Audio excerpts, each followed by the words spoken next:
السلام عليكم ورحمة الله وبركاته. الحمد لله إن الحمد لله حمدا كثيرا والصلاة والسلام على رسول الله وعلى آله وصحبه أجمعين.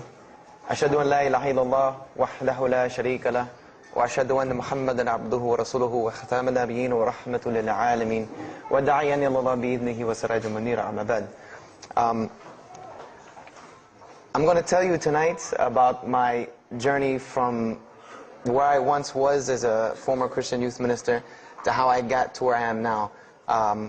There's a lot of bumps in the road. You know, it seems pretty clear, yeah, you're a minister and now you're a Muslim, you know, but there's a little bit more to it, inshallah, so just bear with me and hopefully you'll get something out of it, because the point is, at the end, is I want you to get the message behind the story, because if I was traveling around the country just to tell my story, then I would be wasting time. It's on YouTube. Anyone can go get it from anywhere in the world. So inshallah, we're going to begin at the beginning. I was born and raised in Greenville, South Carolina. I was born and raised in Greenville, South Carolina, and I was raised by my grandparents, because at a very early age my mother had stepped out and my father was working 2 jobs. So it was me and my grandparents. And my grandparents were the traditional, conservative, Southern Christian folk, as they say. They were they were very, very conservative in their ideals and their ideologies, in their ways. You know, as you hear about, people being set in their ways, that was my grandparents. Like, we did it this way, and this is the way you did it every single day, and that was it. And we were very religious in the sense that we went to church on Sundays, we went to church Sunday evenings, we went to church Wednesday. And in Christianity, that's considered very religious. And it was not hard for us to go to church, and it was not difficult for my grandmother to drag me to church every Sunday, which as a kid is what they had to do, because the church was 2 houses down from our house. There was 2 houses, and then there was the church. So it was not hard for them to drag me every Sunday. And I hated church as a kid because of the simple reason that, we were brought up United Methodist. And Methodist is, for any of you know, it's very traditional. It's not like you think about like screaming and shouting in church and all that. No, you listen to the preacher, you stand up and you sing, you sit back down, you listen to the preacher, you stand up and sing, you sit back down, listen to the preacher, and that's it. That's all that happens. And the pews, as they call them, the chairs are made out of wood, they're hard, you get tired of sitting there, you're fumbling around, playing with the money that my grandmother gave me to put in the offering plate, all of these things. That's what I remember from church as a very small boy. But the thing that I do remember enjoying about church was Sunday school. Sunday school is what I got enjoyment from, because went to Sunday school, you painted pictures, of like Noah building the ark, you painted, all these pictures of Moses splitting the Red Sea. You learned the stories of Moses freeing the children of Israel from Egypt. You learn the story about him splitting the Red Sea. You learn the story about Noah and the ark. You learn the story about David and Goliath. You learn all these beautiful stories in Sunday school. So this was basically, as coming up, this is what I knew about Christianity, was the stories that I learned in Sunday school, because I never listened to the preacher during regular service. So that was the only thing I knew about Christianity. So coming up, this was how it was. It was just the norm. And the conservatism in my house, just to give you an example, and about the level of conservatism, is, let's talk about gender issues. Let's say when I became 12, 13, 14, and I started to actually, notice females, and I actually didn't think they had diseases and wanted to run away from them every time I saw them. Let's say I wanted to have a girl over or something of this nature. It was so serious to my grandmother that I had to make an appointment with her, let her know this girl was coming to my house. We had to sit in the formal living room, which in the South, I don't know how it is here, but you have the dining room, then you have the formal living room with all the nice stuff that you don't go in unless there's company over. And my grandmother either had to be sitting in the same room with us or in the kitchen where she could see directly in the room. I mean, this is just how it was in my house. This is how my grandmother and grandfather were. They were very stern. They were very loving, but there were rules, and those rules were the way they were, and they did not change. So this was my upbringing. And I would say at about the age of 12, 13, 14, more along the age 13, 14, I started going to the Saturday evening youth services at my church that were for 12 and up. And the youth services were held in the gym, and they were totally different than church. At the youth services, you went, we played basketball, we played volleyball, we played dodgeball, we played every kind of sport, and we ate pizza and cake and candy, all the stuff kids like to do. And at the end, the youth minister, who happened to be my catty corner neighbor across the street. When I was 14, he was 17. He was the youth minister, so he would sit us down and give us a 30-minute lecture about Christianity, about something about God. He would give us a 30-minute sermon, and that's how the youth services were. And going to these youth services, I met some other people who went to other youth services. They invited me to Young Men for Christ and other things that were going on in South Carolina. And so I started to go to these different retreats and camping trips with them. And so that is when I would say that I started to become a Christian out of will. I became a Christian because I wanted to, not because it was something I was dragged to do. I started to actually want to be Christian. This is something I wanted to do. I made my own choice and my own decision to do it.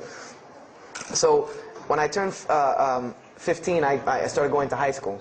And when I was a freshman in high school, my best friend, who was the youth minister, was a senior in high school. And I remember we had a very close bond because I had not had my license yet, so I used to ride with him to school every day. And it was a big deal for me to be able to ride to school with a senior, especially since he had a brand new, or it was a brand new, but he had a restored '67 Mustang, which I've always been a fan of cars when I was a kid. So we had a very close bond, and we were very good friends because both of our parents were very similar. They didn't let us do much. So we spent a lot of time with each other. And when I became a sophomore, he graduated and started to attend Bob Jones University. I don't know if that rings a bell with anyone, but Bob Jones University is a very prestigious conservative Christian college in South Carolina. It's probably the most conservative college I've ever seen because the Moody Institute is known as one of the most famous in this country since Chicago. But Bob Jones is conservative to the point to where when it comes to men and women, like men and women are not allowed to get caught talking to each other in a room alone if they're not married, holding hands on campus. The men had to wear button-up shirts or polo shirts tucked in with slacks or jeans. The women had to wear skirts, no jeans, skirts that came down to the ankle, and a shirt that came to the wrist. And this was part of the guidelines for Bob Jones University. You didn't party, you didn't drink, there was none of this that happened at Bob Jones University. And he started going there, and his major was textual criticism. And textual criticism probably doesn't ring a bell with anyone, and to explain it in detail would probably take another entire lecture. But just to give you a brief synopsis of what is textual criticism. A textual critic takes the ancient manuscripts of the Bible, the pieces of parchment that were found all over the world, and he has to learn Hebrew, Greek, Aramaic, Latin, these languages that these parchments have been found in. And he has to take these scriptures and try to find out where they came from, why there are variations in the many different versions of the same parchment. Let's say you have Matthew chapter 1 from the Bible. There might be 5,000 different variant readings of Matthew chapter 1 in 6 languages. And so he has to be able to take all these and sift through them, try to find out why there's so many variations of the readings, and then determine which one is the original. And that's not as easy a task as it seems. You could figure, which whenever the oldest is probably a more original, which is not the case. Since there are no originals, you might have one parchment that is the oldest parchment of the group, but it might be a copy of a copy of a copy of a copy of a copy of a copy laden with mistakes. And then you might have the newest parchment in the series that might be a once over copy from an original, or a twice over second copy from an original. Therefore, it would make the newer parchment more original than the older one. So it's not a very easy field to go into. And he started studying textual criticism, and being that I was his best friend, I started studying textual criticism. Whenever he was, doing his homework or research papers, I was right there with him. Whenever he did a homework, he would always let me read it. Or when he finished his papers, he would give them to me. He would pass down all of his papers to me. Every textbook, when he was done with it, he would give it to me. I started to learn a little bit of Greek, a little bit of Hebrew. So I became, started to become a layman's textual critic. And I applied to Bob Jones University in my sophomore year because it was a 3-year waiting process for Bob Jones. And when I turned 16, almost 17, my friend came to me one day and he asked me a question that I had never really even pondered upon. He asked me, he said, "Have you ever read the Bible?" And I said, no, in church. I mean, yeah, we've all read the Bible in church. You know, your parents make you open it up and look at it. And at the Bible studies I went to, Young Men for Christ, we did have Bible studies, and we'd read a few passages and talk for 2 hours about those few passages. But he's like, no, have you ever read it? You know, like you read a book beginning to end. I said, no, I don't know anybody that's read, nobody that I knew had ever read it, beginning Genesis 1:1 to the end. He said, but this is the inerrant Word of God, as we are taught. This is our instructions on earth. Why haven't we read it? You know, why have we not read this book? And I said, you know, that's a very good question. And he gave me a challenge. Well, it was basically a challenge for us both. He said, let us start with Genesis 1:1, and let's read the Bible, and let's see what God says to us. Because this is the inerrant Word of God, inspired to men, for instructions for us. So let us see what God says to us. If God can talk to the preacher through this book, why can't he talk to me? I said, you're right. I said, that's very good. I had a lot of time on my hands. I wasn't really allowed to do much anyway after school, so I said, why not? Let's read the Bible. I was somewhat nerdy as a 14, 15-year-old, 16-year-old. So we started to read the Bible, and we decided to go from Genesis 1:1. And what we tried to do, this was the attempt that we made, was to not think of anything that we'd ever heard about Christianity, but to open the Bible, and let's say I just found this book in the desert, and read it and see what it says to me. Let it talk to us. So we started Genesis 1:1, and we started reading through the Bible. You know, we did some of it together, and most of it I did by myself, because I'm a very, very quick reader, so I decided to read a lot on my own. And as I was reading through the Bible, I started to notice the stories that I had heard in Sunday school. You know, you start reading Genesis, you read about Adam and Eve, we all know that story. You started reading about Deuteronomy, Exodus, you know, the stories of Moses, the story of Noah, the story of Lot and Abraham, and all these stories that I know. But I was surprisingly and astonishingly shocked by some of the stories that I read about these same people that I learned about in Sunday school. Just for instance, and this is a big testament to why Allah kept sending us prophets and why Islam was sent as a complete and perfected deen with the Quran. If you read about Noah in the Bible, there is the story about Noah saving humanity from the flood with an ark and all of that. There is this in the Bible. There's another aspect to the story of Noah that not many people know about unless they actually take time to open a Bible. This will not be preached from any pulpit anywhere. Is that the Bible says that Noah was an alcoholic. This is the Bible's portrayal of Noah, or Nuh alayhi salam, that he was an alcoholic, that he was a drunkard. This is the word used in the Bible, that he was a man given to alcohol. And I'm a psychology major, and my field of specialty is mental illnesses, and alcoholism is one of those, is a mental illness. And I know from seeing alcoholism's effect on one of my close friends' parents, I know that someone who is truly addicted to alcohol, and if Noah lived for so long addicted to alcohol, he was seriously addicted to alcohol. It is hard for someone addicted to alcohol to hold down a 9-to-5 job working at McDonald's flipping hamburgers, much less construct an ark to save humanity from a flood that's never happened.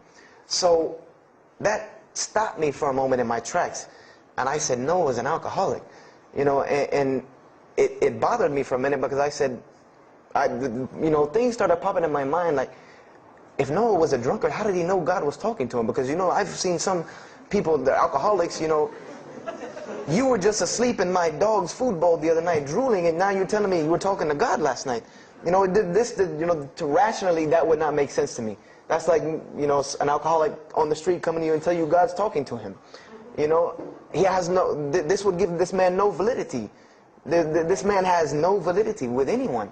So I didn't pay it too much attention. It caught me, but I said, you know what, I'm going to keep going, because there's one thing that you don't do in Christianity, and I'll tell you what it is in a minute when I started doing it. Then I came across the story of Lot, or Lut alayhi salam. And we all know the story of Sodom and Gomorrah in these stories, but there's another very twisted story in the Bible about Lot and his daughters. There's a story of Lot and his daughters in the Bible that says his daughters got him drunk one night and seduced him and committed incest with him. A'udhu billah.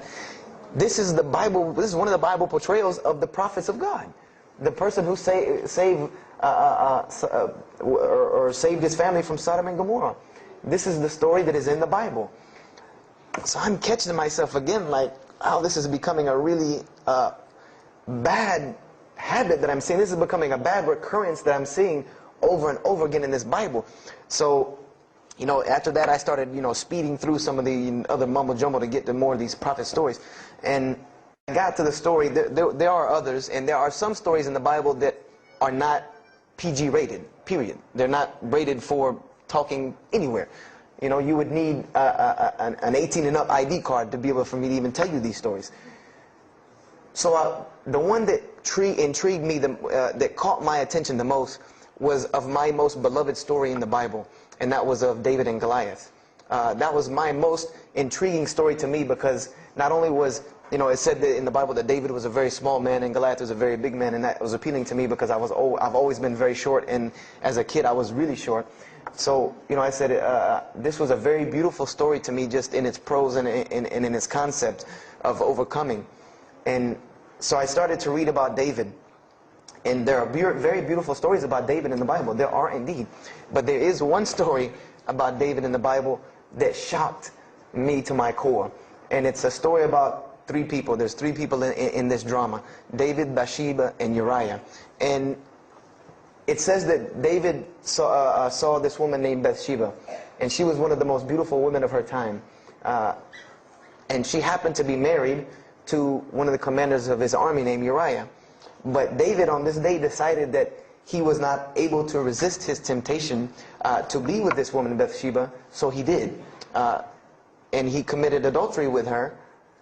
And knowing that he did this, the way that he decided to cover it up was he sent a letter to the generals of his army saying that when the battle was fierce, for everyone to pull back and abandon Uriah so that he would be killed, and when he dies then he could have Bathsheba, no harm, no foul.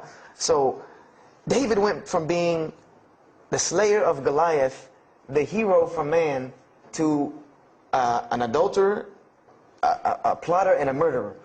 And so this is when I really caught myself and said, hold on now. Something's wrong here. Something's got to give. I said, because to me, God's prophets in my mind were people of example.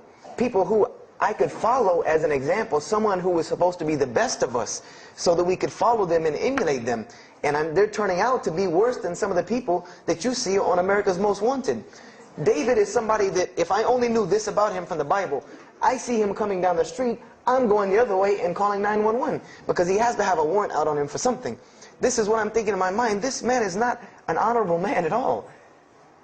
He killed Goliath, yeah, but he killed this other guy named Uriah to be able to commit adultery with his wife. So I committed the cardinal sin in Christianity. I started asking questions. This is the one thing you do not do in Christianity, is you don't ask questions, especially not about issues like this. So I went to my pastor and I started asking questions. You know, what's going on here? You know, pastor, there's a very bad recurring habit about these men in the Bible. What is the deal here? And I remember he told me the same thing that almost every pastor or every evangelist or anyone I talked to about this, same answer, almost like it was programmed. They would put their hand on my shoulder and say, Brother Joshua, don't let a little bit of knowledge wreck your faith, because you're not justified by knowledge, you're justified by faith. And they would quote me verses like, lean not on understanding, you know, Paul's, we're justified by faith in Jesus Christ. You know, they would quote this whole line of thing to me like it was already pre-programmed, that they programmed in pastor school that people are going to ask you questions and here's the answer. So, you know, I said to myself, you know, I don't know, pastor, you know, this just seems kind of odd. He said, let me tell you something. What you're reading is the Old Testament referring to God's covenant with the children of Israel. And they were a different people, a very stubborn, crazy people. So why don't you move on to the New Testament? In the New Testament, you'll find the new covenant that we're under with Jesus Christ, and I promise you things will change and be better. I said, okay, perfect. So I went ahead and finished and got to Malachi and then started with the New Testament. So I opened the New Testament. I said, two things will change and be better. I said, okay, perfect. So I went ahead and finished and got to Malachi and then started with the New Testament. So I opened the New Testament. I said, here we go. Let's start all over again. But there were a few things that I had learned from the Old Testament that I wanted to keep in mind when I started to read the New Testament. I learned, number one, that God was one in a unique sense. This is what I learned from the Old Testament, that God was one in a singular, unique sense. This is over and over and over and over very clearly in the Bible. God's nature is one. This is so clear through the Old Testament. And that He was very jealous about His worship. And every single time the children of Israel would turn to something else other than Him, He would punish them and restrict their lifestyle. This is something that I learned.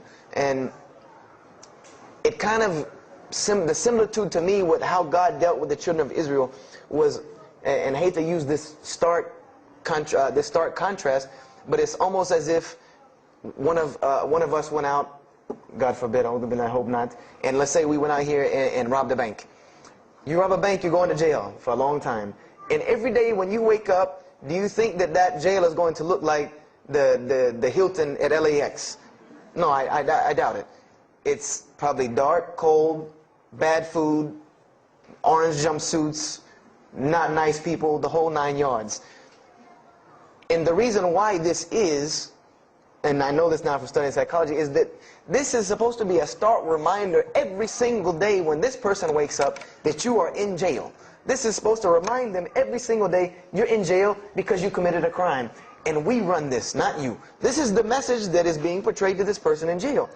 So when the children of Israel kept rebelling against God, He restricted their lifestyle. If you study Judaic law now, it is some of the most strict religious law you can find. All of the good things that we enjoy as Muslims, even when it comes to dietary laws, like the good parts of the meat that we are allowed to eat, they can't have these things. These are things that are restricted from them. Why? Because Allah wanted to remind them every day that I am Allah. I am your God. You will worship me. I run this, not you. And I understood this from reading the Old Testament. This is a concept I had come across. So I started with the New Testament, Matthew, Mark, Luke, and John. And one other thing that I did when I started to read the Bible was, if you go to Barnes & Noble, let's say you go to Barnes & Noble and you take a book off the shelf, what is usually the first thing you look at? The title. Then the next thing, the author. You want to know the title and the author. What is the name of the book? Who wrote it? And if you do this test with every single book of the Bible, you get a title and no author. Author unknown. Or author is appears to be so-and-so. Or we derive that so-and-so possibly written this. Like let's just say for Exodus, they say Moses wrote Exodus. Which if you read some of Exodus, he couldn't have written all of Exodus because the last part of Exodus is Moses' death, burial, and Joshua taking over the children of Israel. And now, unless Moses was a sure indeed prophet that was able to write things after he died, then he did not write these things. And so when you go to Matthew, Mark, Luke, and John, I wanted to know Matthew who, Mark who, Luke who, John who, because it's called the Gospel according to Matthew. The bad thing is that no one knows. No one knows because no one penned their name down to these things. No Bible scholar in his right mind will tell you that we know for sure Matthew so-and-so wrote this, Mark so-and-so wrote this, Luke so-and-so wrote this, John so-and-so wrote this. It's factual information that we do not know who wrote these. So I was intrigued. I'm like, that doesn't, why would somebody write this book that's supposed to be passed down over generations and people are supposed to, this is the inspired word of God to guide mankind, and nobody decided to pin down who wrote it. But anyway, I started to read it, and I started to notice things about the teachings of Jesus Christ. And they were not what I had learned in church. When Jesus spoke, He spoke of the nature of God. And when He spoke of the nature of God, it was the same nature of God that I found in the Old Testament. Jesus said many times that God is one. God is unique. He would even quote from the Hebrew Scriptures. Hear, O Israel, the Lord your God is but one. When He was asked, what is the greatest commandment? He was asked the greatest commandment. He said the greatest commandment, and every Muslim should understand these two concepts. This should be nothing new to you. The greatest commandment is to love the Lord your God with all your heart, with all your might, with all your strength, and then to love your neighbor as you love yourself. He said the rest hang on these two, which we know in Islam we have rights of the Creator and rights of the creation. So this was the concept that he was teaching. And he even said in 1 John 5:17, and this was more clear to me than anything else can be, this is life eternal, that they may know you, the only true God, and Jesus Christ whom you have sent. And when you look at that in the Greek and the Aramaic, it is almost exactly to a T of La ilaha illallah Muhammad Rasulullah. Now that I know Arabic and have understood that, very same similar statements. Yes, indeed, there were some implicit statements about that you could implicitly, if you took them and separated them from everything else, you could maybe derive that Jesus was trying to claim some divinity or something for himself. But I also know from doing psychology, and I did a little bit of law too, that an implicit statement cannot override an explicit statement. An explicit statement always takes precedence. So if Jesus said God is one, and he anagorically may have alluded to God being more than one, then the clear statement overrides that each and every single time. So this is what I found through the New Testament. And I also found that Jesus taught salvation. But his salvation that he taught was obeying God and following the commandments. This was his mode of salvation. One man asked him, "Good master, tell me how I can inherit the eternal life." He said, "Follow the commandments." Follow the commandments. He even, in Matthew, was so sincere about it. He said, "Whosoever shall follow the least of these commandments and teach men to do so shall be called the greatest in the kingdom of heaven. But whosoever shall break the least of these commandments and teach men to do so shall be called the least in the kingdom of heaven." So this I understood very clearly, that Jesus taught the same nature of God that was in the Old Testament. He taught that the salvation lied in worshiping God and following the commandments. This I understood. Matthew, Mark, Luke, and John were very clear about this. You know, there were other things, the only begotten Son, you know, but these things were not in red letter, so I did not give them as much weight as what I did to the actual words that Jesus Christ was saying out of his own mouth. So I read Matthew, Mark, Luke, and John. All of it was saying the same to me. I said, and I was thinking to myself, this is not what I was taught about Christianity. You know, you're taught that God is 1 in 3, 3 in 1. You know, 1, 1, 1 equals 3. You know, Father, Son, Holy Spirit. Jesus died on your cross to forgive your sin. You know, and there was another thing that I noticed from the Old Testament, and this is a beautiful lesson to Muslims, because you're asked this all the time, especially when it comes to dawah. And I never put 2 and 2 together until I learned Islam and then read the Bible one more time. Is I wanted to know why the Jews wanted to crucify Jesus so bad. Why so bad? They could have just mobbed him anywhere and killed him on the street. It's not like he had clans like the Arabs that would have come and backed him up. I said, why didn't they just kill him? You know, why were they so strict and sincere to tell Pontius Pilate, you got to kill him and you need to sanction it? We can't do it, but you need to sanction it to kill him. And now I understand it, was that Jesus had a mission, and that mission was to share God with the world. And Paul even kind of tells on himself in his book of Galatians as to why Jesus was meant to be crucified, or the Jews wanted to crucify him. Paul said that the crucifixion is the stumbling block for the Jews. And he explained in Galatians that Jesus Christ, and this is how he tried to roundabout explain it, was cursed for us, to remove us from the curse of Allah by taking this curse upon us. For it is written, and he quoted the Old Testament, everything that hangeth on a tree is cursed. So I went back and studied the Old Testament and Judaic law, and I realized that people who were crucified, that was considered a curse upon them. You had to do something pretty serious to get crucifixion, because it was considered a curse from God. It was part of their law that when someone is crucified, that person is cursed. So wherever they buried these criminals, like in the graveyards in Israel, in Jerusalem, in Palestine, where they buried these criminals that were crucified, this was considered cursed ground. This was considered ground that you didn't go on, and you did nothing here, because these people are cursed by God.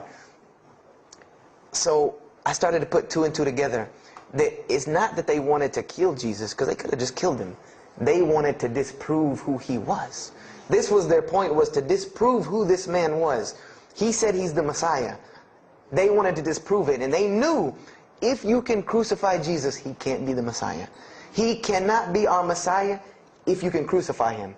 And even if he is, if we can still force our crucifixion on him, then that'll detriment his message. So they understood this and knew this, and this is why they wanted to crucify him. And this is exactly why Allah saved him from it. Because everyone asks you, why did Allah save him from the crucifixion? Because you cannot crucify. That was part of his law that he came to fulfill, that he could not be cursed according to this law. He said, I have come to fulfill the law. That was part of his law that he came to fulfill, that he could not be cursed according to this law. He said, I have come to fulfill the law. To fulfill it, therefore he couldn't be cursed according to it. And this is why he went to the Garden of Gethsemane and asked God to remove this from him, because he knew how detrimental this was to his message of crucifixion. So I began to see all of these things. So I started to read, I got to the book of Acts and started to read the writings of Paul the Apostle. And things went from this to this. It went from one way to another way. It went completely flipped, turned around. The entire teachings went from obeying God, worshiping God, following the law, to worshiping Jesus Christ and abolishing the law completely. Paul even wrote to the Galatians, "Oh, you foolish Galatians, why are you still following this cursed law?" Jesus Christ came as a curse to remove us from the affliction of this curse. So I said to myself, but Jesus just said a few books before this that whosoever shall break the least of these commandments and teach men to do so shall be the least in the kingdom of heaven. And here you go, Paul preaching this gospel to abolish the law. So I even asked, what is going on here?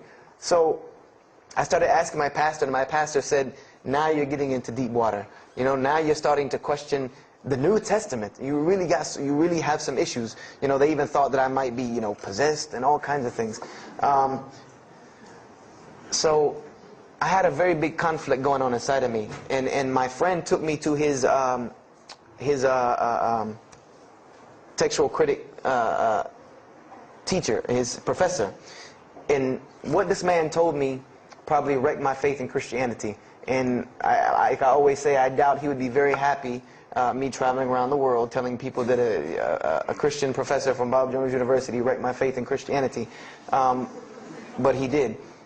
Because what I asked him was, what happened to all these contradictions? You know, in the Old Testament there are many contradictions. If you study Hebrew language, you'll understand that when you read some of the Old Testament or the Torah, that there are some parts of the Torah that you can see is the most beautiful Arabic that you can see, just the most beautiful Hebrew that you can see, just like when you read the Quran. It's very beautiful Hebrew. And then 2 chapters later, you'll see Hebrew that looks like a broken 3-year-old who is trying to scribble some Hebrew down. It looks very colloquial, very dialectic. You can tell it's not the same person speaking. So I went and asked him about all this stuff I saw. And he told me, he said, what you have is a book written by men over centuries and centuries and eons and eons.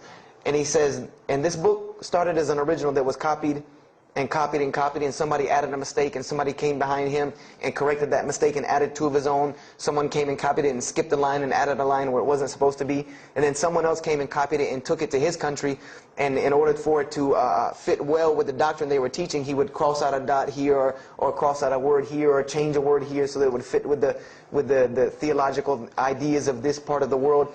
And he said, and after all these years, you have a book now that is compiled from all of this, written by the hands of men that still have men's fingerprints left on it. And that's what you have. You have an imperfect book that is only perfected through faith.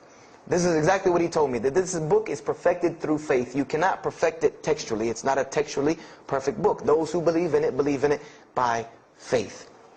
And so I said, here we go again with this faith thing. You know, I said, God gave me a brain for a reason. If he did not want me to use it, he would remove this reason and logic part of my brain out and replace it with more faith.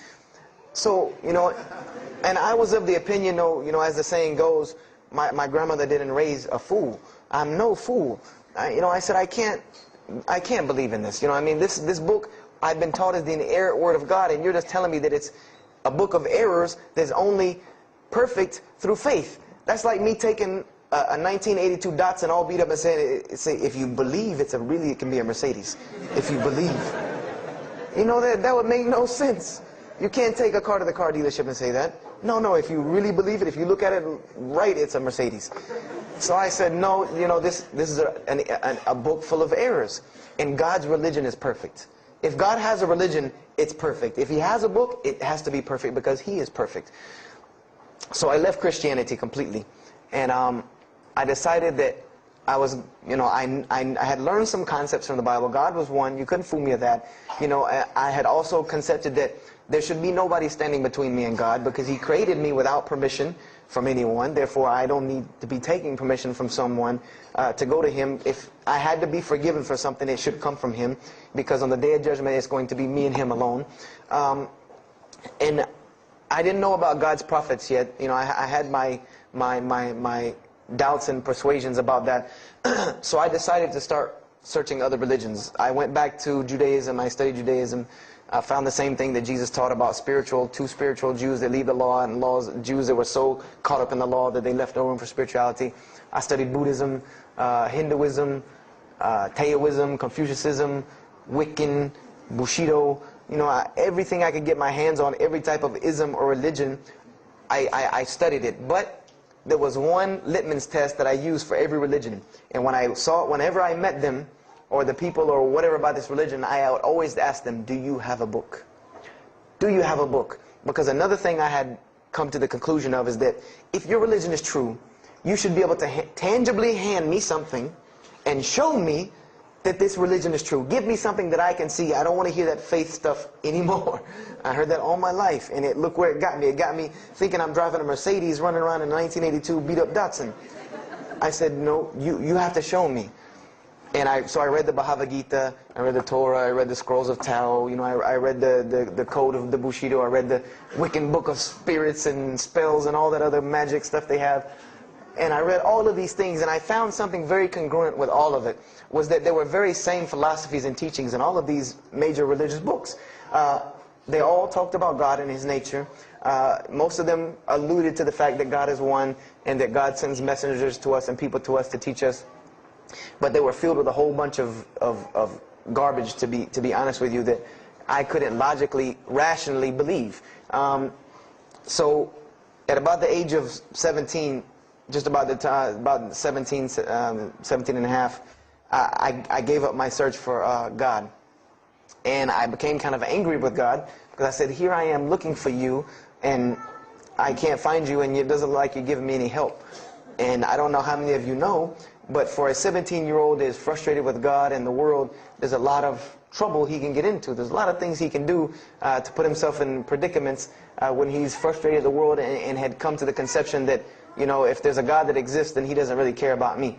That's a kind of a dangerous young man. So I started doing the whole partying in trouble, going to parties, drinking underage, all of this stuff I started doing. I'm a perfectionist at heart. So when I was a Christian, I tried to be the best one I could. If I was going to switch to being any other religion, then I was going to do that 100%. So you better believe when I went after the dunya, I did that 100%. And I was a martial artist since I was 15 years old, and even though it was only 2 years, 2 years at 17, you think you're Bruce Lee. So I got into a lot of fights. Got kicked out of school, had to go to another school, got in one fight, got arrested for a fight, and there were a couple incidences that stopped this downward spiral, because I was on a very, very quick downward spiral and I believe if I would have continued on that downward spiral, I would probably end up hurting someone, killing someone, or them hurting or killing me. And there were two incidents that brought that to an abrupt stop, like pulling the emergency brake. And the first one was a car accident that I was in. My friend and I were on the way back from Clemson University from a frat party, and we were driving up 385 in South Carolina, and we were both highly intoxicated, and I decided that night that he was driving, I decided to put my seatbelt on for the only reason that I kept falling over when I fell asleep without the seatbelt on, because I didn't really believe in the seatbelt thing, because I said if I'm going to die, I'm going to die. That was the conception that I come up with, that if it's time for me to die, it's time for me to die. I didn't believe in the whole tying your camel thing. So I put on my seatbelt, and I fell asleep. And the next thing I know, I remember waking up with the car shaking. And I woke up to grab my friend because I thought maybe he had fallen asleep. But when I woke up, the only thing I saw was the tree line and then the pavement coming right at my face. and the window smashing and the car flipping the whole 9 yards and us landing in a ditch. And I remember getting out of the car. That was the first thing I thought. You know, number one, I couldn't believe that, you know, you don't really think about, oh, you're alive. No, you just move. I jumped out of the car and realized that I had jumped out of the back of the car that wasn't there anymore. It was still in the median on the other side of the highway, and the front part of the car was over in the ditch. And I drug my friend out, who was not unconscious, and pulled him over to the side of the road. I had no injuries. I looked at myself trying to find what's missing, and there was nothing but a piece of glass stuck in my arm that I pulled out, and it missing. And there was nothing but a piece of glass stuck in my arm that I pulled out, and it just so happened that a state trooper was passing the other way, because he turned around and came back. And when he came back, he asked what had happened. And the first thing he asked me was, did you see what happened? Because there was other people who would pull over, so I guess he thought that I was a bystander, because I started to walk towards him. He's like, did you see what happened? You know, where are the people? I said, yeah, I really saw what happened. I was in the car. You know, and he was like, you know, as they say, like the color drained out of his face, because he was shocked. He said, how were you in that car? You know, and of course they took to the hospital. My friend got arrested, DUI. But before he put us in the ambulance, he was a man of God, because he looked at me and he told me, he said, young man, you better realize that you're on this earth tonight for a purpose. The only reason you're still alive is that God has a purpose for you. If not, you don't live through things like that. People without purpose, if you didn't have a purpose, then this night would have been your night. So you need to realize that. I said, this old man's out of his mind. You know, if God had been looking for me, he had the opportunity to get me a long time ago, so don't tell me about that God stuff now. So I paid it no attention, and about a month later, 3-4 weeks later, my friend and I, same two, he's on crutches still, we decided to go to New York City. We decided to just take off, drive to New York City. We didn't tell our parents where we were going. I said I was sleeping in his house. He said he was sleeping in my house for the weekend. So we drove to New York.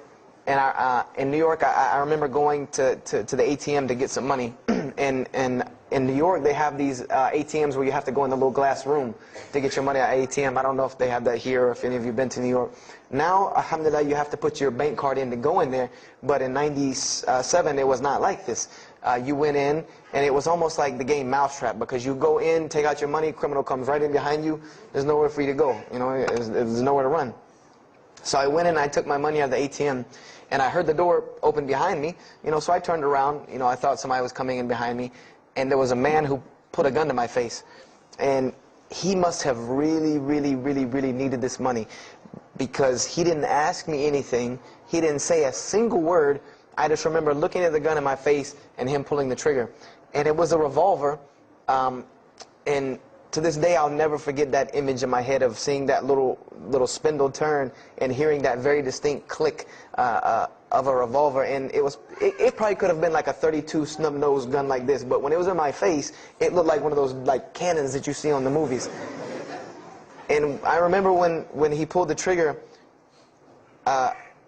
I didn't think anything. You don't think anything. You just blank. You just go into this like shock of blankness. And then a couple seconds later, thankfully I had been doing martial arts.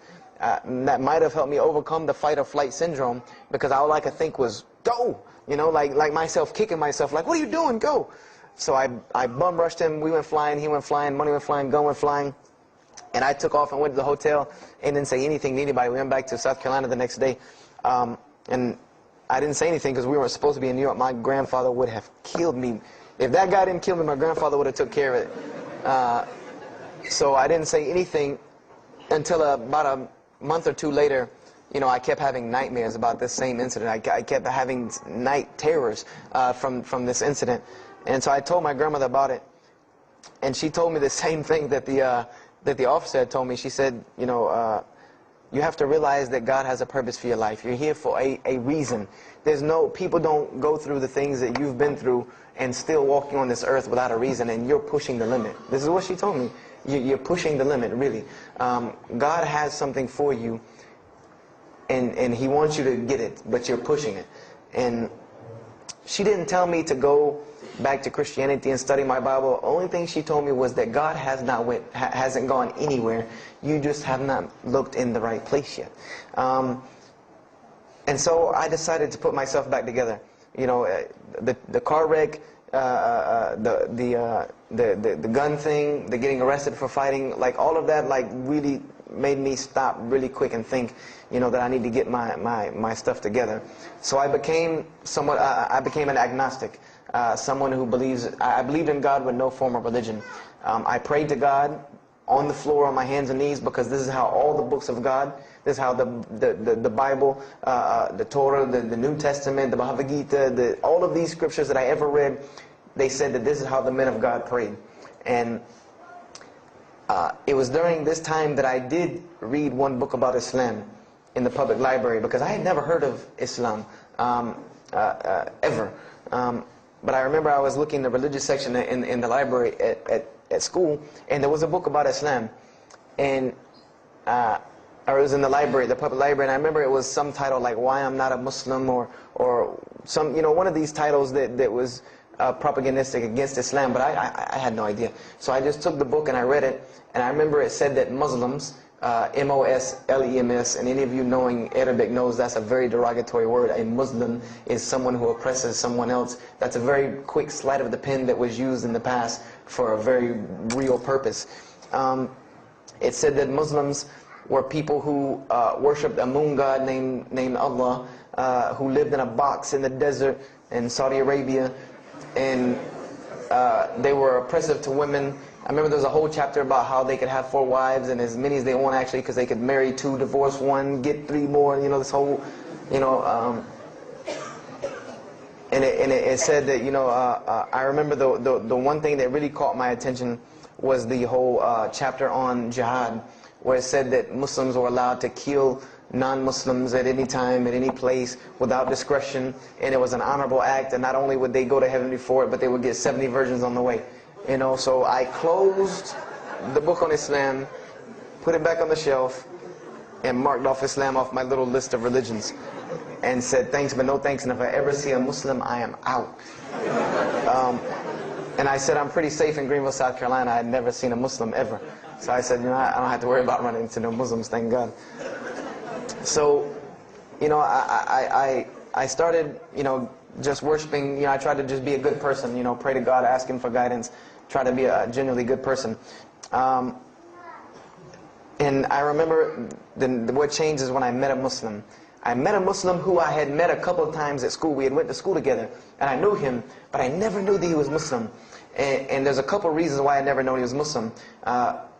Because he was African American, number one, and the book said that Muslims were Arabs. And number 2, I didn't know, I thought Muslims ran around, marrying as many women as they want and killing non-Muslims. I didn't know that they could also be part-time drug dealers. So I never knew that this guy was Muslim. I didn't put 2 and 2 together. So we were at his house one day, and me and my other friend, the one that I got into a lot of trouble with, I'm trying to keep him out of trouble now. We were at his house, and we were debating something about religion. I forget what even the topic was, but you had 2 teenagers thinking they know everything. And I was trying to explain something to him about the Bible. And that guy came in and was listening. He said, "Have you ever heard of Islam?" I said, "Yes, I've heard all about Islam." He was like, "Okay, so what do you think of it?" I said, "What do you mean what I think of it? That's probably the worst religion I've ever seen on the face of the planet." He's like, "Why?" And he's like, "I'm a Muslim." I was like, "Man, stop playing." Like, you're an African American. He's like, "So?" I'm like, "The book said you guys were Arab. All the Muslims were Arabs." And he was like, "What else did you read in the book?" And I told him. He was like, "Man, what in the, what have you been reading?" He's like, "You need to go to the mosque for Jummah." He's like, he told me, he said, "I'm not a good Muslim." This is what he said to me. He said, "I'm not a good Muslim. I'm not even going to try to front and say I'm a good Muslim." He said, "But I can guide you to some people that can tell you the real truth about Islam," because he knew about my story about wanting to find religion. And he said, "You need to go to the mosque for Jummah." And I said, What's Jummah?" He said, "It's just like church with no chairs." And I said, "I can do church with no chairs because in church the chairs were the worst part anyway."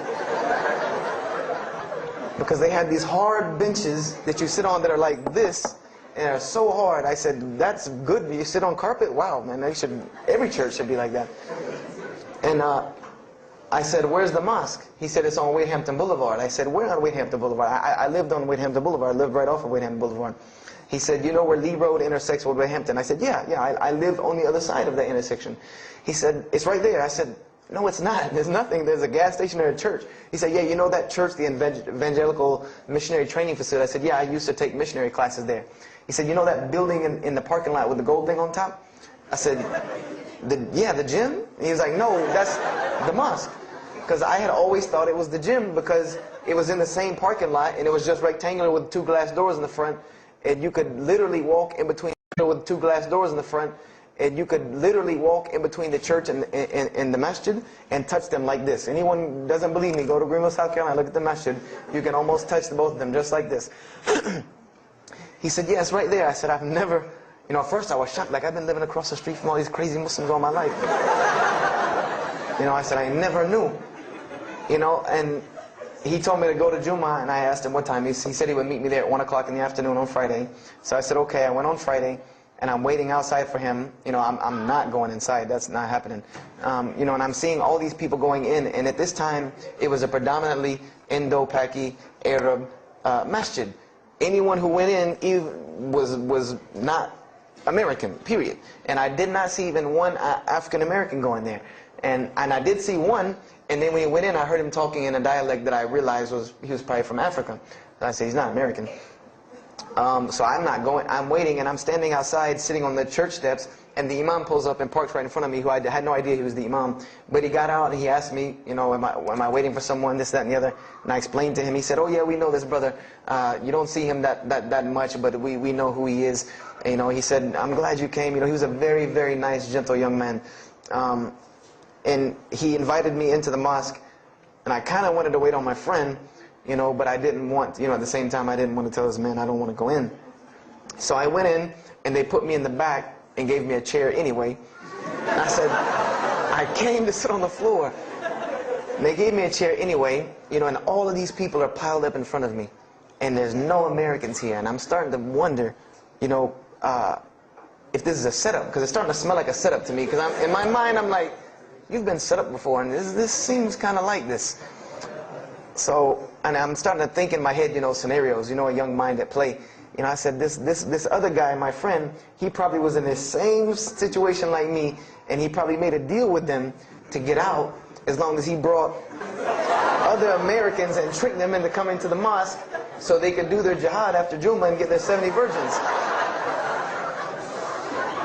So I'm sitting here, and there's all these people in front of me, and then there's a curtain with all these people behind me making noise, and I have no idea who's back here. So I'm stuck in the middle of this. I hear that it's some women, but I don't, there's a curtain. I have no idea. So I'm like, there's something very odd about what's going on right here.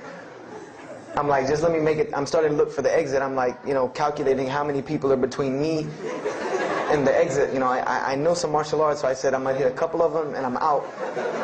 And then the imam came, and I just now realized that he was the imam because he got up on the minbar, and they started to call the adhan.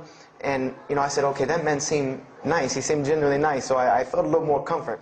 And then he got up after the adhan, and he started his khutbah. Inna alhamdulillah nahmaruhu. I said, oh my God. I said, I bet you he's talking about me. And he's being forceful. He was getting loud and banging on the minbar, and he's pointing in my direction. I'm like, oh man, I gotta get out of here really quick, I said, well, I'm going to take my chance with the women behind me. I'm going through the curtain.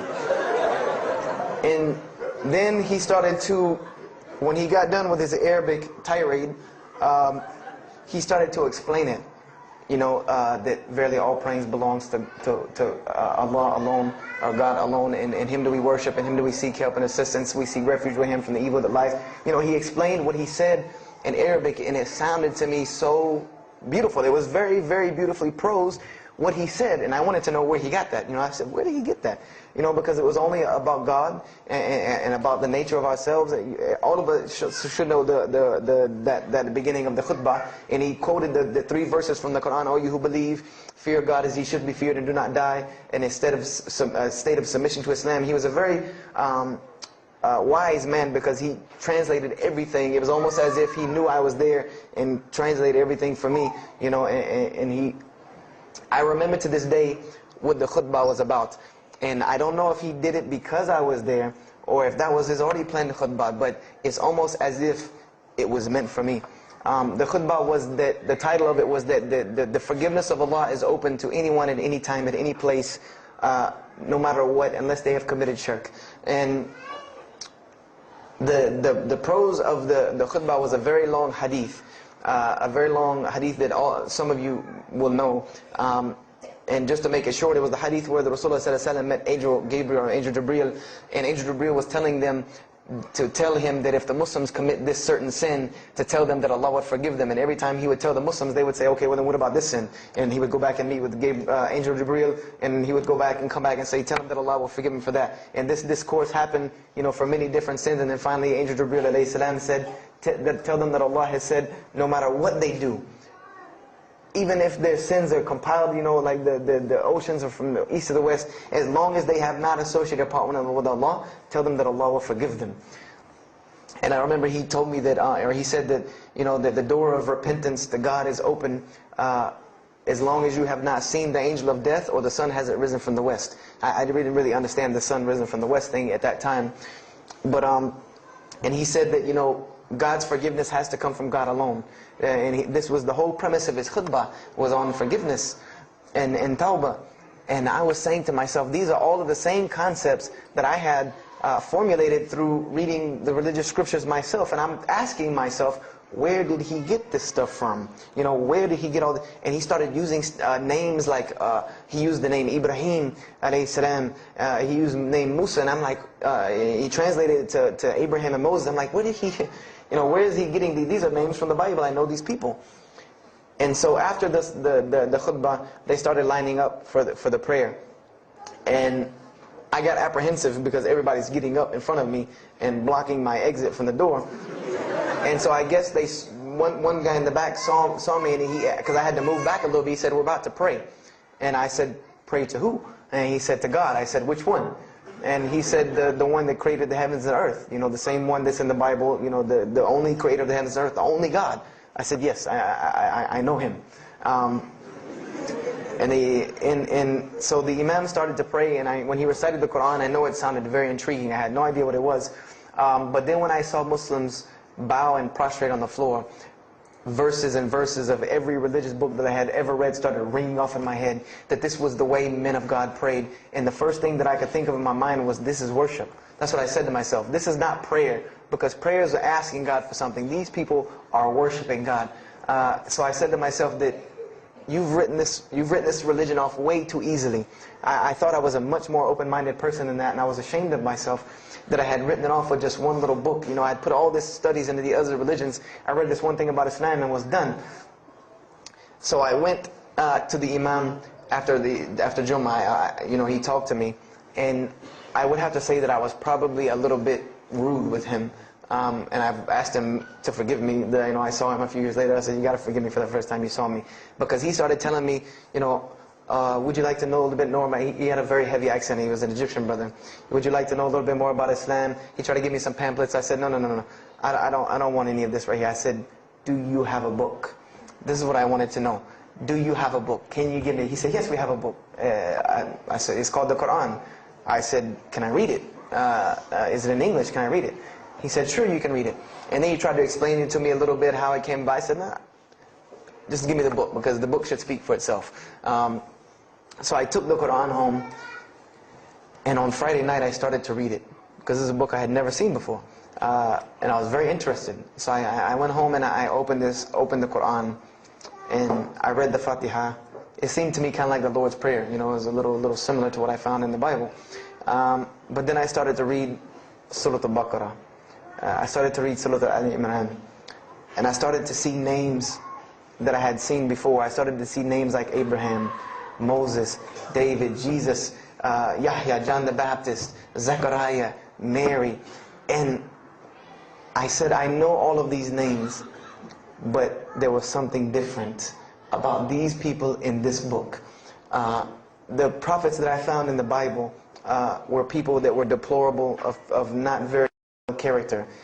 These same men in the Quran were someone who were at the highest echelon of moral character and moral fiber. They were someone that was an example to be followed because they lived the message that they preached. Therefore, they were able to be followed and emulated. So, I read all of these chapters and I read the story of Jesus, peace be upon him. Because when I saw the name Jesus first, that really intrigued me. I wanted to see, what does this book have to say about Jesus? And I read the story in Ali Imran, and I read the story in Surah Al-Maryam. And it was more beautiful than anything I had ever read in the New Testament, or any nativity story that I had ever heard. It was more beautiful than that, times 10.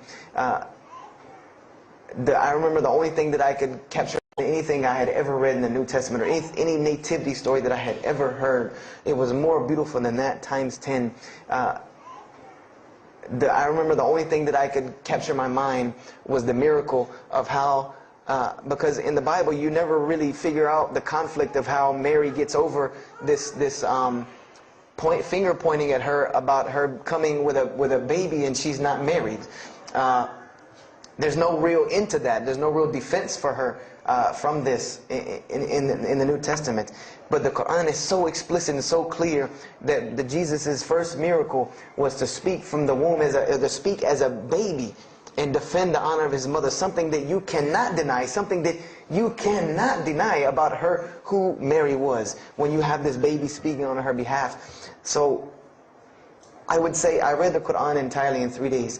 But that first night, after I had made it through Surah Al-Imran, my heart was already given to this book. I didn't know what it meant to be a Muslim. I didn't know how to be a Muslim. I didn't even know what that meant. But I knew that whoever it was that followed this book, I wanted to be like these people. I wanted to be like the people that I read about in this book. These were people I could follow. These were prophets. This was a book of guidance. And this was something that the book is calling and appealing to me. That if you don't believe in this book, you never see that. I've never seen this in any other scripture. The direct challenges that are in the Quran, that if you don't believe this book is true, put it to the test. Put it to the test. And this was something that was so astounding to me, that God is telling you over and over again, if you don't believe this is the truth, test it. Bring me something else like it. Test it. Put it to test. If it was written, if there was more than, all of the analogies about God, everything was so logical, so rational, so reasonable in my mind, that it was like 2 + 2 = 4, and that was it. There was no 1 + 1 + 1 = 3, egg, yolk, water, fight. There was none of that foolishness. The Quran was very direct and very straightforward in its teachings. So I gave my heart to Islam that night in my living room, reading the Quran. And I cried and cried, that I had been looking for the truth all this time, had searched all this way, and it was right across the street. Right across the street from my house. And so I went back on Monday to accept Islam and ask these Muslims where in the world they've been all this time. And I go, ready to go in there and do my thing, and I go and the masjid is locked. And because they only came on Fridays and for Isha during that time, and I didn't know. So I said, okay, I guess I have to come back on Friday. Because every time I passed by the masjid after that, it was always locked. So I came back on Friday and I took my shahada, and as they say, the rest is history. But I don't travel around the world, and this was in December of 1998. I don't travel around the country and the world telling my story, just for the entertainment value. Even though I've been told it does have some entertainment value, I don't tell it for that person for sure. If that was the only reason, then you could just get it off of YouTube and it's the same exact story. I'm going to finish with this, and I hope you can give me 10 more minutes, inshallah, to tell you why I go around telling my story. I tell my story to let everyone realize that there are millions and millions of people just like me. Just like me in 1998, searching for the truth, can't find a way out. There are millions of people. There are probably millions of people in California, hundreds and thousands, if not millions, right here in Orange County in Los Angeles in the Southern California area, that want to know the truth, that are tired of hearing the same garbage preached to them over and over again, tired of this shaitan box telling them the same thing over and over again, tired of the world being in the condition that it's in, tired of their life being in the condition it's in. And we as Muslims have the solution to every single one of their problems. And guess where we keep it at? Right here inside the masjid. Right here inside the masjid, we have all of this truth. We have the solution to every problem in the world. You want to solve the world hunger? The problem of world hunger? Islam has the problem. You want to solve the problem of world poverty? Islam has the answer. You want to fix the economic situation of this country? Islam could fix it tomorrow. And this was in an op-ed piece in the Washington Post. In the Washington Post, there was an op-ed piece that the two markets that are falling apart in this country are investments and housing. And there are two people in this market that while the rest are bottoming it out, this market is steadily climbing. It's not getting rich overnight like people want to, but it is continually going up, and that is Islamic financing and Islamic housing markets. These two things are so steady and so strong that economists in DC are trying to figure out how they can take some of these Islamic principles, from these investing and housing firms, and plug them into this system to give it some stability, because they realize that you won't get rich overnight in the Islamic system, but it will be stable. It will be something that will give stability. So they are starting to find out that Islam has the answer and the solution to their problems. But we already know this. We already know this, that we can solve every world problem with Islam. We'll put it into it. But the problem is, we're hiding it from the people. Unfortunately, willingly or unwilling, knowingly, unknowingly, we are hiding this from the people. And there's a statement in the Quran and that Allah warns the Jews about what they did with their religion. And it is a statement that is left in the Quran for us, that verily those who conceal the evidences and the clear proofs, after we have made it clear for them in the book, they are those who are cursed by Allah and cursed by those who curse, unless they repent and reveal that which they have been concealing. Those I will accept their repentance, because I am the one who accepts it, the most merciful. We have become guilty just the same way the Jews have of hiding the truth about their religion. When they saw the Prophet Muhammad ﷺ, they knew the truth and wanted to hide it. People, we know the truth about Islam, and we are hiding it. We as Muslims are running around begging Allah for dignity and honor and help, when He has already given it to us in this deen. Everything that a Muslim could ever want has already been given to him in this deen of Islam. Anything that you ask Allah for, there is an account set up for you to go take it out of. You just got to find it where it's at. And any of you, I'm not going to go through the ayahs for they're too long, but if you want to know the solutions to every one of your problems in this world and the hereafter, just go read Surah As-Saf, ayah 10 through 13. Very, very easy solution. If I had the time, I would read them to you, inshallah. But we have the cure to every disease in the world, and we're not giving it to the people. And I want to use this as a parable, because I really want this to hit home with you. Let's say, what is your name, brother? Abdullah, mashallah. Let's say me and Abdullah are best friends, we're brothers in deen, we're roommates, and we've been roommates for years and years and years. And let's say brother Abdullah has contracts an illness, a disease that is one of the most painful diseases that any human being can ever go through in his life, and it's not something that is going to kill him quick. Let's say this disease is going to suffer and fester with Abdullah and make him not be able to eat, sleep, nothing. He's just miserable all the time. When I come home in the evening, he's rolling around on the floor in pain. And let's say I know him in this condition, and let's say one day I come across the cure for his disease. Someone tells me that if you give this to Abdullah or anyone like him, he will be instantly cured and he will never suffer again. And let's say I take that and put it in my pocket, and I don't give it to Abdullah. Why? Why don't you give it to Abdullah? Well, number one, I'm way too busy. I have 2 jobs, going to school, I have a long commute back and forth, I gotta drive up and down the 405 every day. I don't have time to give Abdullah this medicine, man. If he wants the medicine, he'll go get it himself. I don't have time, I'm really busy. Number 2, I'm not a doctor. I should not be prescribing Abdullah medicine, and I'm not knowledgeable in medicine. He should, if he wants help, he should go see a doctor. I'm not a doctor. Number 3, Abdullah's, please forgive me, but Abdullah's kind of stubborn. He doesn't really listen very well. He probably, he's kind of set in his ways. So even if I tell him this medicine is good for him and it'll cure him, he probably wouldn't even take it anyway. So why waste my time? Do any of these excuses sound familiar? And let's say I don't give this medicine to Abdullah and he dies. And let's say he dies the most painful death that you can ever imagine. I want to ask you a kind of rhetorical question. I want to ask you kind of a rhetorical question. Do you think on the Day of Judgment that Allah is going to call me and Abdullah up and ask him about this incident between me and him because I've oppressed him? I have oppressed him. I've allowed him to suffer knowing that I could ease his suffering. I'm sure Allah is going to ask us about this. But you know the beauty about Islam is that if Abdullah was a good Muslim, bore this disease patiently and died, he dies as a shaheed, inshaAllah. And on the Day of Judgment, this is how beautiful Islam is, that he could very well come before and Allah ask us about this and Brother Abdullah say, you know what? Allah, I forgive him. So you forgive him. This is the beauty of our religion. And Allah will forgive me. But the disease I want to tell you about is the disease that every single non-Muslim walks around with. And Allah will forgive me. But the disease I want to tell you about is the disease that every single non-Muslim walks around with every single day, and they don't even know it. It has no real physical symptoms, and that's the disease of shirk, the disease of being jahl, being ignorant about Allah subhanahu wa ta'ala. Allah gives them life, and they worship someone else. Allah feeds them, and they thank someone else.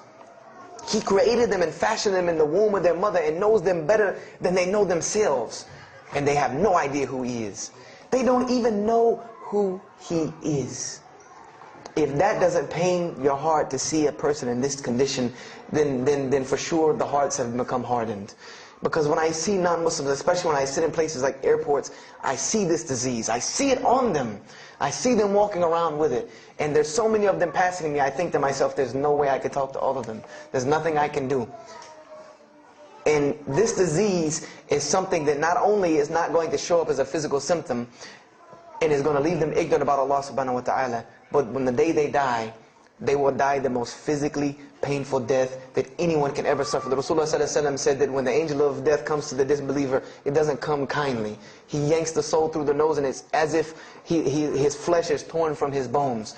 It's as if they take Brother Abdullah and turn him upside down and stuff him in a human paper shredder. This is the death that is waiting for those who do not know Allah subhanahu wa ta'ala. And you know the unfortunate thing? That while you've been sitting here listening to me, thousands of people have died. Thousands of people have lost their life not knowing Allah while I'm talking to you right now. People in this city have lost their life, and there's nothing we can do about them. They're gone. It's too late for them. We can't save them even if we want to. And that's a deplorable, deplorable, sad, sad fact, that we can't save them. But there are many, many, many, many who we can save. And that all that takes is us taking this light of Islam we have and showing it to the world. There's a statement in the Bible, and I finish with this. Whether Jesus alayhi salam said this or not, doesn't matter, because this statement is one of the most profound statements that has been somewhat of a focus for me in my mission of da'wah. It is said that no one would bring a candle into his home and then place a bucket on top of it, because then no one would benefit from the light. No, if someone would bring a candle in their home, they would set it on the table in the middle of the room so that everyone could benefit from this light.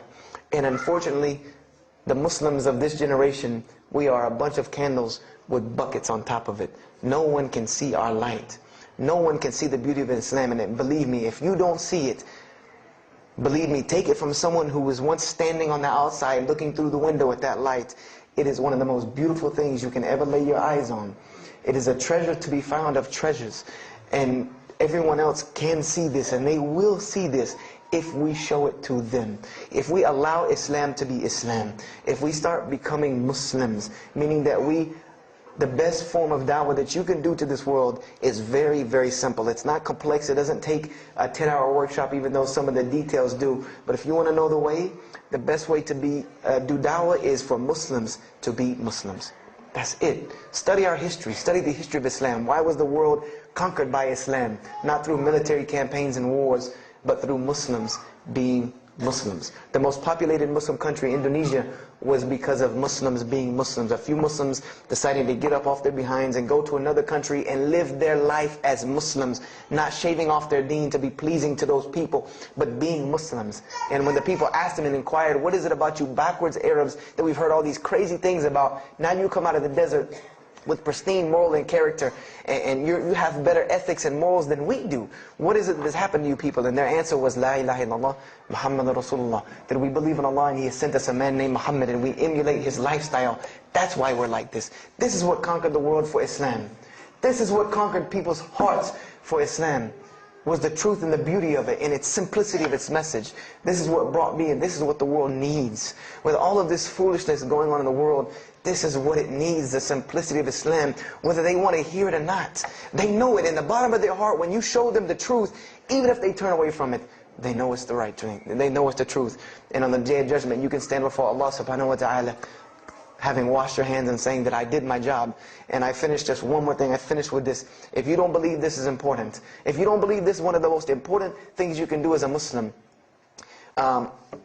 then the last statement of Prophet Muhammad ﷺ to the Muslims as a whole, he gave his farewell sermon.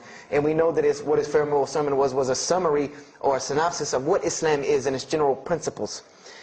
And he knew this was the last thing he was going to say to the Muslims as a whole. And how did he end this sermon? Those who are here, pass this on to those that are not here. For verily it may be that the last one that hears my message may understand it than those right here among us. He gave a command to those Muslims to pass it on, and for those Muslims to pass it on, and for those Muslims to pass it on, until there was no one left to hear this message. This was a command he gave, the last command he gave to this ummah as a whole. And then what happened? He pointed his finger to the heavens and said, "O Allah, bear witness that I have indeed conveyed your message." And upon saying this, what happened? Allah revealed the surah, "This day I have perfected for you your deen, and completed my favor for you, and chose for you Islam as your religion." And the last statement that Prophet Muhammad ﷺ gave to us before this was revealed was that we must pass this message on. He gave us that duty. He took that duty that was only reserved for prophets. No one else, no other. If you don't believe me, go read Surah Al-Bayna about what was commanded of the other nations. No other nation was given this opportunity and blessing to pass on this deen except us. Because there are no more prophets coming. So the job falls on our shoulders. Qurans are not going to fall out of the sky and hit people when they're walking down the street. This job has now become ours. And just like if the Prophet Muhammad ﷺ had not done his mission, he would have been accountable before Allah. If we do not do our job of spreading this message of Islam, we will stand before Allah on the Day of Judgment. Don't be the person standing before Allah on the Day of Judgment and your neighbor that you've known, your co-worker that you've known 10, 15, 20 years come and find you and tell you, you knew this day was coming. You knew this day was coming and what was going to happen to me, and you did not say anything to me. And those people will complain to Allah about us. They will complain to Allah about us. Because we have the truth right amongst them, and we're not giving it to them. We need to stop hiding it in our masjids, in our homes, in our hearts, and we need to give it to the people. It's beautiful, trust me. Just hand it to them. Just hand it to them. I promise you they'll take it, because it's something that is so pure and pristine. And now forgive me for probably going over my time, and if we have time, I want to leave some time for questions and answers. I will be outside to take any questions and answers. The only last thing I want to announce and let you brothers and sisters know is one of my biggest dawah projects is a DVD project that I do. And my goal is to put a DVD about Islam in the hands of every single person in the United States of America.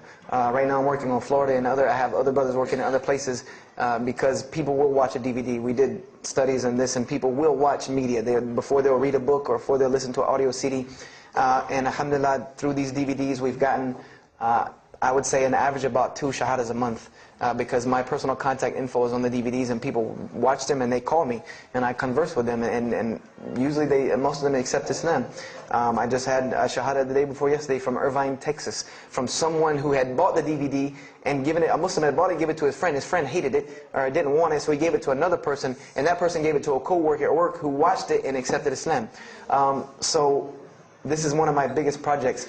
And the way this project works is I make 100 DVDs, and I brought 2 of them with me today. I'm going to explain what they are. The way this project works is I make 100 DVDs, and 75 of them go out to different dawah arenas. And the other 25 I make available for Muslims to purchase for two reasons: so that they can be, so that I can buy another 100 to make, and so that you can share in this ajr along with me. Because when you purchase a DVD that makes another DVD, or you give it to a friend, then you share in this ajr with me. And everyone knows that da'wah is the biggest pyramid system because of the hadith Rasulullah sallallahu alaihi wasallam, that one who calls to guidance gets the same reward as the one guided, without that reward being lost from him.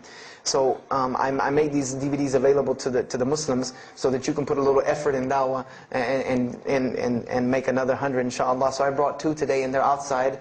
One of them is called Islam in the Bible, which is basically what I just told you in a PowerPoint format, so that you could see all these verses that I saw, all these things that I read that allowed me to see the truth of Islam very clearly when I saw it, and I coincide them with the Quran so that you could see them. And there's another one the other one's called The True Gospel of Jesus Christ, where I go through the New Testament. Well, first part I think is an interview about me and my story to Islam, and there's some other Q&As on the other DVDs about nature of God and all these different things. But it's a PowerPoint presentation about the New Testament and Jesus Christ, and how you can prove to someone that Jesus Christ taught Islam from the New Testament, from their own book, that they have to agree. They either have to believe it or reject it. And if you believe it, then you have to believe what I'm saying is true about Islam. If you reject it, then this is your book, not mine. So, I try to use these two teaching methods, and they also can be given to non-Muslims because they're in a PowerPoint format. They're in a very educated format, and they're available outside for $10 each. So if you could, please don't make me take any of them back home, because they always hassle me about taking 200 DVDs on an airplane anyway. So please come and get them. And if you have any questions, my contact info is on there and everything. If you have any more questions for me, and my website and everything. I thank you for your time. And if anything has been of benefit, know that truly all good comes from Allah subhanahu wa ta'ala. And if anything that I have said is incorrect or hurtful or shameful, know that indeed that comes from my own nafs and my own lack of understanding. أقول هذا واستغفر الله لي ولكم فاستغفروه إنه هو الغفور الرحيم. السلام عليكم ورحمة الله وبركاته.